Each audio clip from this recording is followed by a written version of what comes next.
When you are the victim of officer-involved domestic violence, the rules are incredibly different.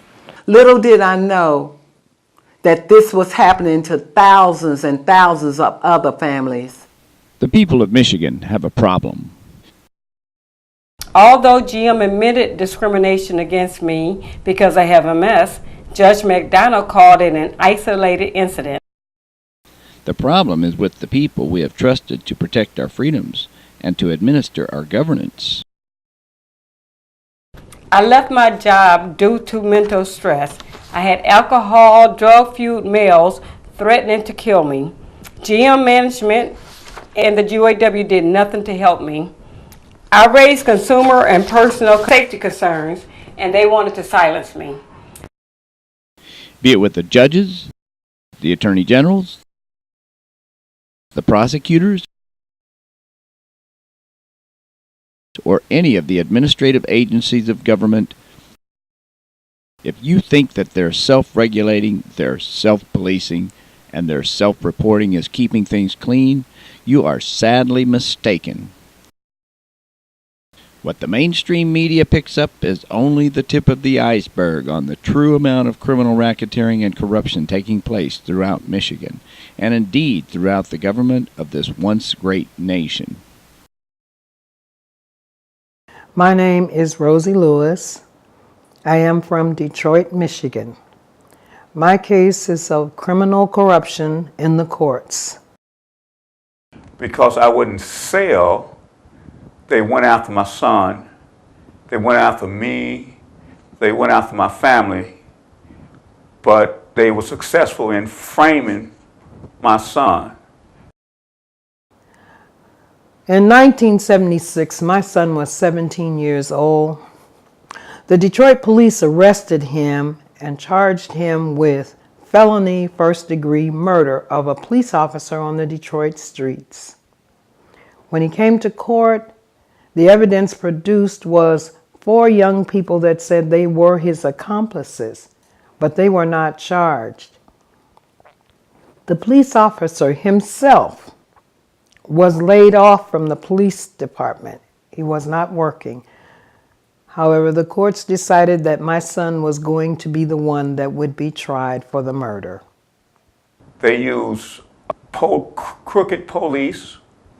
They use my attorney. I hired 2 attorneys, one to watch the other one, and both sold me out.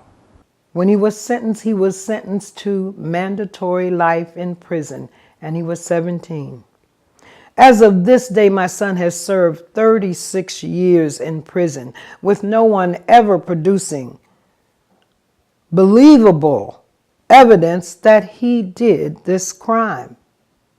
Indeed, the people of Michigan have had a problem of corruption in government that goes back quite a while and seems to worsen with each passing year. Meanwhile, the prosecutors and the press are only going after those who are committing the least of these crimes, while piling up the evils of the state's biggest city of Detroit upon the shoulders of a single black man, the former mayor. Yet the county executive knows about the racketeering. He is embedded in the center of it. The Wayne County prosecutor is instrumental also in the cover-up. So too are the judges and the past 2 Michigan attorney generals and their so-called assistants. At the top of those responsible for all of this corruption is the Michigan Supreme Court and the governor, those at the top of the judicial and executive branches most expected to obey their oaths to the constitutions of the state and the United States. The fact is that we have a revolving door between the judicial and executive branches of the state. Indeed, this is happening throughout the United States. There are no checks and balances. Instead, our public servants are regularly engaging in aiding and abetting each other as they use color of law and administrative procedure to deprive the rest of us of our due process rights and to pad their own bank accounts with our money and property. They operate with no morality or ethics and no rule of law. We are right now living in a lawless state, a lawless America. The time has come to define ourselves as Americans. Will we continue to be on the bandwagon that has led Americans to become hated instead of admired all over the world because of our self-serving greed and legal maneuvering? Or will we be part of the growing movement that is taking on a personal responsibility for getting back under our control a corporate government oligarchy run amok? There is no doubt by many that we need to get government back in its box and back within its confines of our state and the United States Constitutions. RICO Busters brings to you this series of connected investigative reports spotlighting racketeering and corruption by public officials across the state of Michigan. One objective of this series is to bring back the kind of investigative journalism that had long been mostly missing in the mainstream of local and national news reporting. Another objective is to expose those who are believed to be the domestic terrorists in government. These are people who present the strong appearance of providing comfort and cover to their peer group of other treasonous criminals, rather than living up to their own oaths of public office to serve and protect the people's constitutionally guaranteed American rights. What does liberty mean to you? The price of freedom is eternal vigilance. Does it mean being able to vote as a Democrat or a Republican? The National Liberty Alliance emphasizes the exercise of your individual rights under common law. Check it out. NationalLibertyAlliance.org. RICO Busters are taking the first steps to expose these corporate and government criminals by reviving the spirit of freedom at the local, state, and national levels through investigative journalism and by guarantee of our First Amendment right to free speech, to freedom of publishing, and by our right to compel our government to a redress of our grievances, even when they wish to claim that we have otherwise exhausted all of our administrative remedies. Our position is that supporting the people's Second Amendment rights to bear arms and to maintain a militia, we must first ensure the free operation of common law grand juries and a truly free press as alternative to a violent revolution, which many Americans believe is just teetering on the brink. We start our series with a closer look at what is happening against the poor and not so poor property owners living and working in Wayne County, the metropolitan area surrounding Detroit. This is where we have uncovered what some are convinced is a criminal racketeering operation involving the Wayne County Sheriff's Department, formerly headed by Warren Evans and now by Benny Napoleon. The Register of Deeds Office, under the supervision of Bernie Youngblood. The Office of the Wayne County Prosecutor, Kim Worthy. And numerous judges of the Wayne County Circuit Court, who until recently were under the responsible supervision of Chief Judge Virgil Smith. I've got Letitia Edgar here with me, and Letitia has just informed me that she's had her house sold out from underneath of her and her family for $1. And more than that, she's got a husband that's sitting in jail right now for trying to do what any reasonable person should be trying to do. It all started with Countrywide. Yes. Is that right? Yes. I got the loan back in 2005 of June. I got it through Evergreen Mortgage. And I'm assuming Evergreen Mortgage transferred it over to Countrywide. So that's how we got involved with Countrywide. Now, you've come to me today because your husband is where? In jail. He's in jail. And you've got this little baby. Yes. A cute one. How old is he? 6 weeks today. 6 weeks. And you're homeless. Yes. Mortgage lender, Evergreen Mortgage, who sold it to Countrywide, sold the loan to Countrywide. Countrywide decided that they were going to sell it to Bank of New York Trust. And it was another, I don't know how, it was another place called Lending Tree. I don't remember where they fit into the chain of everything, but I remember them too. Okay, but ultimately, you're the one that's responsible for making the payment. Yes. But who are you supposed to make the payment to? I have no idea. Okay. From what you had told me, you were proactive in getting into the courts because Yes. you wanted to Yes. do the right thing, and Yes. you wanted, if you're going to be held to accountability, you want to hold your mortgage lenders to Yes. accountability. Yes. And so give us an idea of the time that you went into did you start out in the 36th District Court? No, we started off in the federal court. We just want to go straight to, the top and just deal with it then. But prior to that, we had been offered 2 settlements from Countrywide. We didn't take them because we understood it was going to be like around $500 or something like that. And it also on the paper said that if you take this settlement, you can't pursue any other action against them. And we didn't want to get caught up and like take the money and then they still can come and take the house, $500? Yes. And your monthly payments before that were $900 and something? Yes. And they wanted to give you $500 and say goodbye Yes. to the house? Yes. So fast forward to 2011, and that's when we received this envelope on the front porch from Manny Hammond, Elegant Real Estate or something like that, and he had documents in there from Bank of America, which we had never dealt with. A contract for cash for keys. You get $2,000 if you turn in the keys to the home. Oh, now the $500 thing has gone up to $2,000, but still you have to leave, right? Well, and suppose you don't because you wanted to buy a house and you're holding them to a contract, and so we've got. You just want to buy a house, right? Yes. You just want to just live in peace in a house, okay? So you're dealing with Evergreen Mortgage, Countrywide, Bank of New York Trust. You've got the federal court that's saying, don't call us, we'll call you. Just send us your paperwork and the money that goes with it. You had to pay money to the court. $350. Yeah.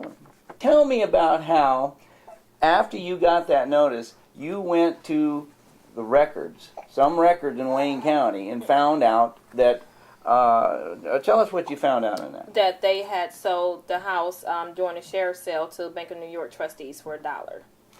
Countrywide did? Yes. Countrywide sold their home for $1. Why wouldn't they just sell it to them for $1? The security of this little baby is so valuable, and and now you're homeless. Yes. For $1. We'll be right back. They who can give up essential liberty to obtain a little temporary safety deserve neither liberty nor safety. Check it out. NationalLibertyAlliance.org. Welcome back. We're here with Letitia Edgar. She's out with her baby on the streets, homeless, and her husband's in jail. And all this is over a house that they apparently have done everything that they possibly can do to deal with this situation. And I think where we left off, you were in a federal court. Yes. And in this federal court, the judge is saying, don't bother to show up. We'll let you know when we want you to come. You're the plaintiff, though. Yes. And so, which means that you're trying to get the court to do something for you. Yes. And the court eventually does what? Dismiss the case. They dismissed the case. You didn't bother to do anything after that because nobody was knocking at your door. Right. And there was, I would assume that at this time, Countrywide didn't want to deal with it. Right, because they were out of the picture. They were bankrupt, so we wasn't worrying about them at the time. So. And they're selling their assets to other corporations when for $1, when they could just be letting you have the house for $1. Right. You had told me that somehow you got into the 36th District Court. Tell me about that. Well, after the Manny Hammond guy put the folder on the porch, we called him and dealt with him for like 3 months, and we used the due process, sending him out letters 3 times to see, if you have any claim on this property, let us know or whatever, and he never sent anything. we just had that one phone conversation with him when he said that he had nothing to do with Bank of America or whatever. That's how Bank of America got into it.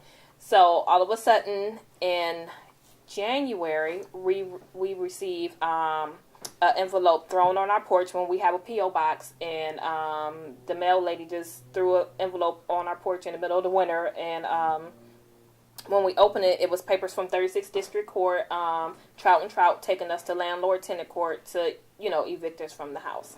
So we got it like maybe 4 days before court date, which we had to go to court on January 13th. With me being pregnant, my husband goes, and at that particular time, it was icy that morning, so he was like 10 minutes late for court, and they wouldn't let him in because he was 10 minutes late. So they found for Trout and Trout, and let me just stop you there, because somehow Trot and Trot has served you by throwing something on your patio door in the wintertime with 4 days notice before a court date. yes, And of course, whoever has done that has provided the court with something in writing that says that they were properly served. It's my belief that the complaint and a summons and complaint should have something in writing on it that says you have, 21 days to respond or something like that. But they had a court date that was only 4 days away. yes, So your husband drops everything, and he tries to get there on time. It's icy roads. When it comes to the people, these judges here in Michigan will always do the wrong thing, and they won't give an inch to us as the people. And that's apparently what happened with you, that he walks in 10 minutes late, and they've already called his case first, yes, knowing he's not there, and going ahead and ruling in favor of the corporation. yes. And the corporation was? Trout and Trout. Well, Oh, the Bank of New York trustees. Bank of New York trustees, okay. What does that imply? What happens? Well, they told him that he can appeal it, and he went straight to appeal it, paid the transcript fee, because at that time you paid the transcript fee, I think it's $20, $25, to have the transcript sent from there to appeals court. And he was told then he had 21 days before they can do anything. So he came home, and I think a week later we got the case together and went down to circuit court where you appeal it at to pay. This is Wayne County Circuit Court. Yes. The Wayne County Circuit Court, where I have had so much evidence of corruption by the Chief Judge Virgil Smith, by Robert Colombo, by Muriel Hughes, by Jeannie Stempion. The list goes on and on of the judges over there. With Judge Elder, her husband is being investigated by the FBI, dealing with the Facano scandal. It's just over and over again. All right, so you go to this wonderful place called the Wayne County Circuit Court. We pay the fee, and we never get our day in court. Next thing you know, we're being evicted. Please just tell us the circumstances under which your husband, he had a job, right? Yes. And now he doesn't because he's in jail. Right. So, what were the circumstances of them coming to get him? Well, when they came to the house, the bailiff never came to the house. They who came to the house? 136th District, I'm assuming. Because I was actually at my prenatal visit. So, they sent three big guys, to the house. And my husband comes outside and tell them that he wants to see the eviction notice before anybody comes inside the house to, to put us out or whatever. So my husband calls 911 to, tell them that they're doing an illegal eviction and for somebody to come and show proof or whatever. So the Detroit police comes to the house, and my husband shows them the papers through the window of the Court of Appeals paper that we're waiting to go to court. And they look at the paper and they leave. And so your husband's done the right thing. Yes. He tried to get an intervention. He's made phone calls. He told people, if you're here for any reason, they need to have the proper documentation to show. And he's asked for that. And they didn't have it, obviously. Otherwise, they wouldn't have left. Right. So they left. Okay, and then what? So he calls 911. They come, and then they leave.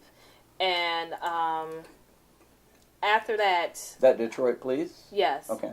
After that, I'm assuming that the guys called the police because we do have a shotgun, and they told the police that he had a gun. And next thing you know, he gets a call from the police.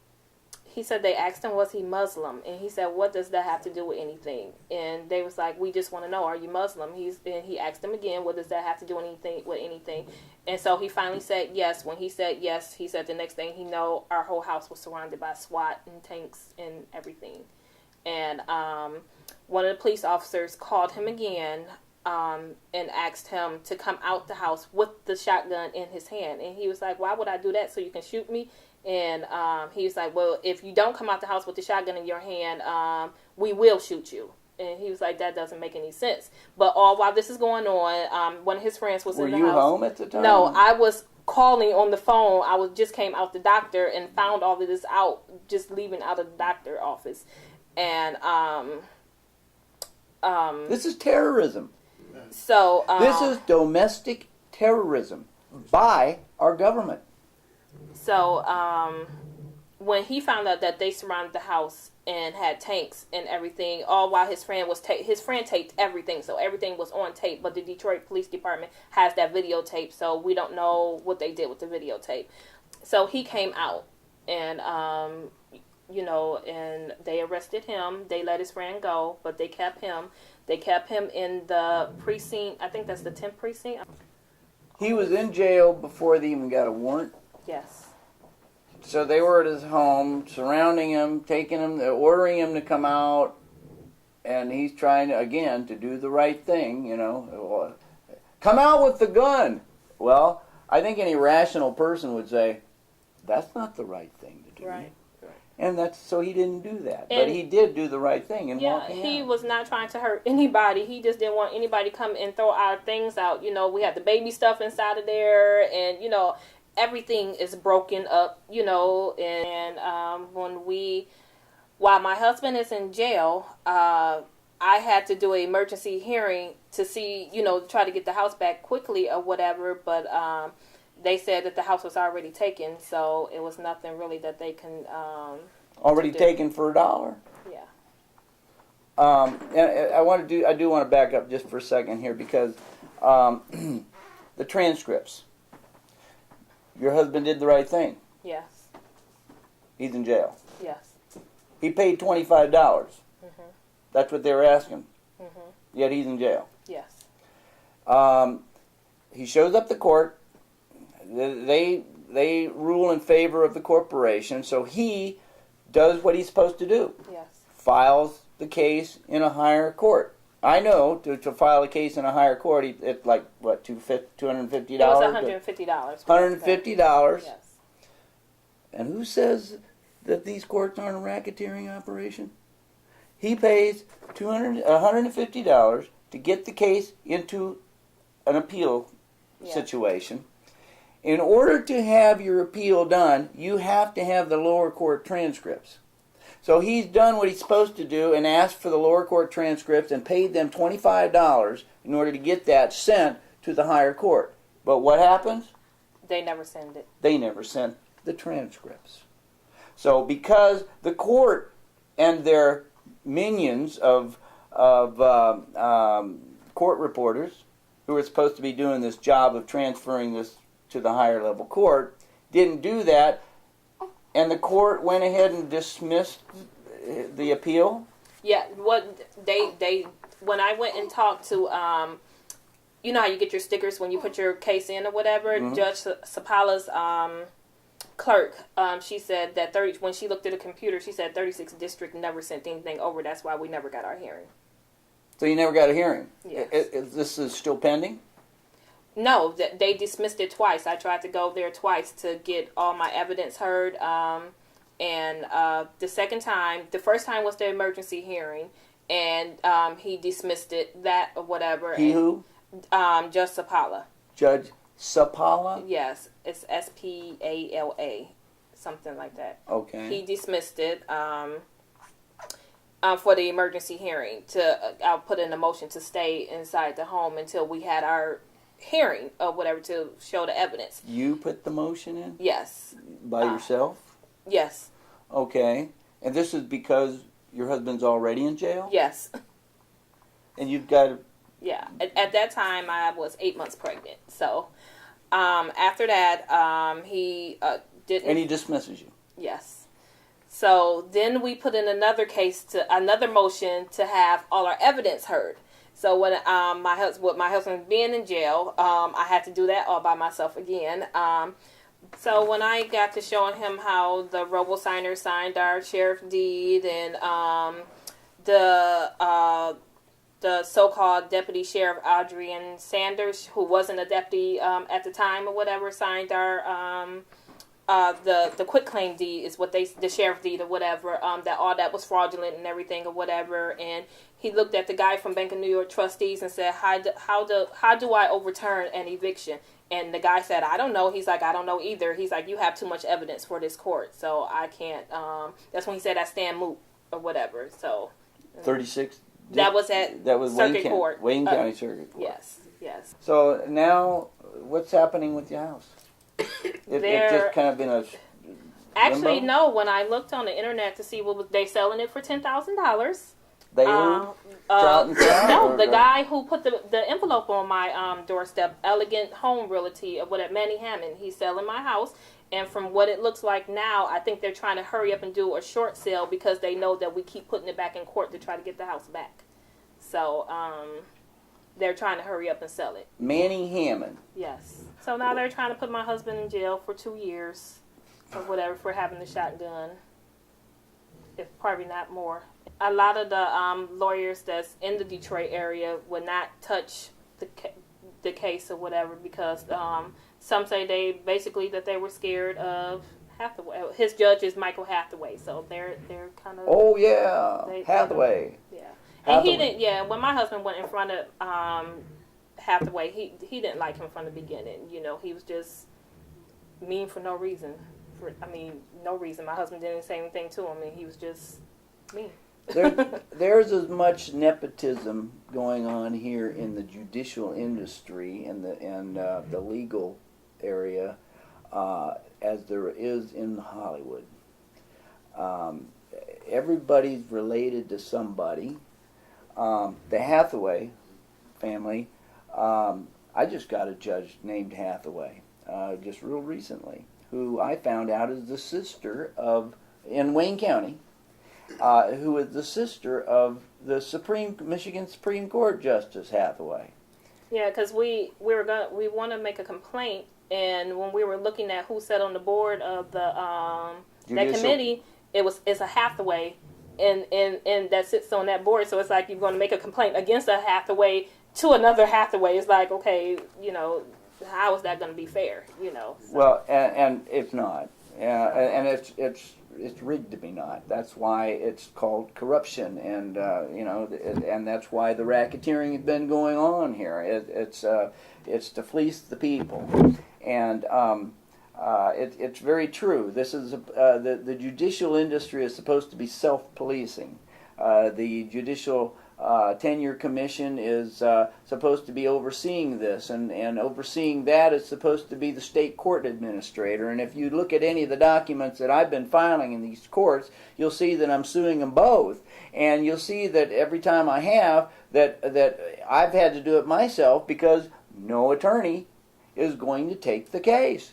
They know that if they do, their clients will never win another case ever.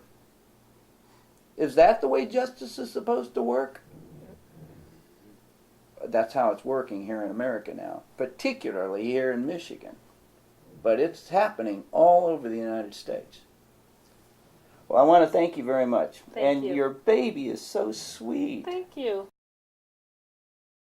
What our investigation has uncovered is just the tip of the iceberg of an abundance of testimony and evidence that also heavily incriminates the Wayne County clerk, Kathy Garrett, the official clerk of the Circuit Court, as well as others extending to the offices of U.S. attorneys, the Michigan Attorney General, and the Michigan governor. It's un-American what's happening. You know, like you're saying, the average person, you know, thinking we have a judicial system that's fair and equality, it's not here.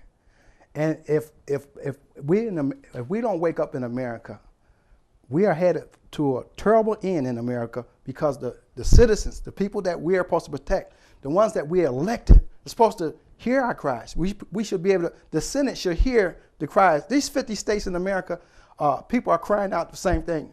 There are war stories all over America. This film is going to show the true America, what's really happening. And this is what people need to see. We got to defend the Constitution. We got to uphold it. We got to make sure that every person in America's rights is protected. Because if we don't, what's going to happen? What's going to happen to our children and our children's children? What's going to happen in America? We headed for a terrible end in America if we don't stand up and somebody don't have some integrity and say this is wrong. Justice don't come automatic. We're going to have to demand justice. Power can see nothing while they need demand. But we got elected people that's sitting in these high chairs knowing this going on. I done wrote letters to the senator. I done wrote it to senators. I done wrote it to every president from Bush Sr., even to President Obama. I had wrote them letters about this problem, about the courts, about the federal agencies. I've been to the FBI, wrote complaints. They did nothing. I've been to the Department of Justice, took people down there since 2003. I talked to Judy Leedy, who was the Chief Justice down in Michigan. She did nothing. She ignored it. I tried to meet with Barbara McQuaid. No federal agent in Michigan that I've been to had never helped me. They never gave me a chance. They never looked at the report. And I find out this is consistent with the rest of the people going to the Department of Justice, trying to file a complaint. And know what the first thing they said? We don't have jurisdiction. Well, your rights are violated. We have judges involved in corruption, and they have no jurisdiction because maybe they covering up for them. It's something serious wrong. How can a person be appointed in these positions to uphold? They take an oath to uphold the law, and then when you come to them, they ignore it. Federal judges, you know, you got a lifetime appointment, but you should follow the law. I can't believe that these are people who got an education. They're supposed to be educated, and the Constitution is clear about your rights, and they just ignore it.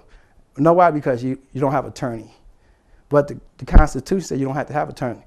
You have a Sixth Amendment right, a right to a jury of your peers.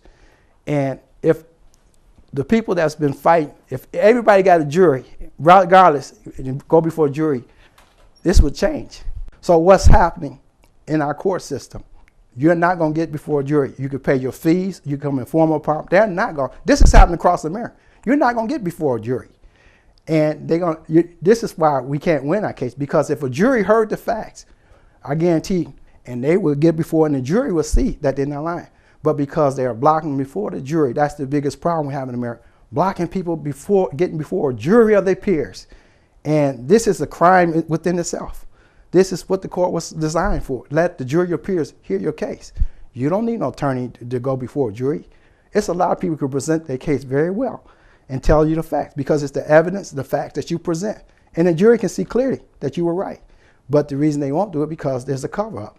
There's criminal activities going on. Just in 2010, I wrote a letter to the Supreme Court, 3 letters to the Michigan Supreme Court. And I demand that they record every session, especially with pro se litigants, make sure I had recorded and hearing tape, because we know court reporters are altering the tape and the transcript. So they need a tape in every court in America that is recorded, what is being presented. And then that will shed some light on the injustice in the court. I got a letter wrote to them, 3 letters. They say, oh, you must file the judicial tenant. And we know the judicial tenant organization do nothing about when you write a complaint on a judge. If we don't have a recording of every person here, then this is how they're getting away with it. Because when you go there as a pro se litigant, most time they're going to alter the tape, or the court reporter is going to transcribe the wrong words. And I wrote a letter because I've been waiting for a transcript since 2010 in the Wayne County Judicial Court over Judge Kathleen McDonald. I've seen corruption in her court like never before. I got people right now, almost 10 people that file cases, and they they had not been able to get the transcripts, or their case was dismissed. What I hate so bad, a lot of these judges, they do have a law that they had to have 5 years at least of law experience. We got judges on the bench right now never practiced law. Judge Kathleen McDonald came right out of law school, became a judge. Matter of fact, Virgil Smith never practiced law. He went right to the state as a legislator. He got elected. He never practiced law. And when you go before these judges, they don't understand law. They incompetent. They don't know the law. And it behooves me how they can be elected to a judge, never practice law. They don't understand the law. They're incompetent. They don't belong on the bench. Though our research and analysis has multiple dimensions of inquiry, each leading to a different angle on the plethora of corruption and racketeering going on in Wayne County, we have chosen to start this series of investigative segments with a spotlight on what is behind the glut of home foreclosures. A massive land grab by the government of Wayne County amounting to the swiping of hundreds of homes each week from private individuals. This thievery is happening through unlawful sheriff sales, and it is being carried out in plain view of the Property Fraud Task Force, created from the very same government departments that are committing the transgressions. The Wayne County Sheriff's Department, the Wayne County Office of the Prosecutor, and the Wayne County Office of the Register of Deeds. See our next episode.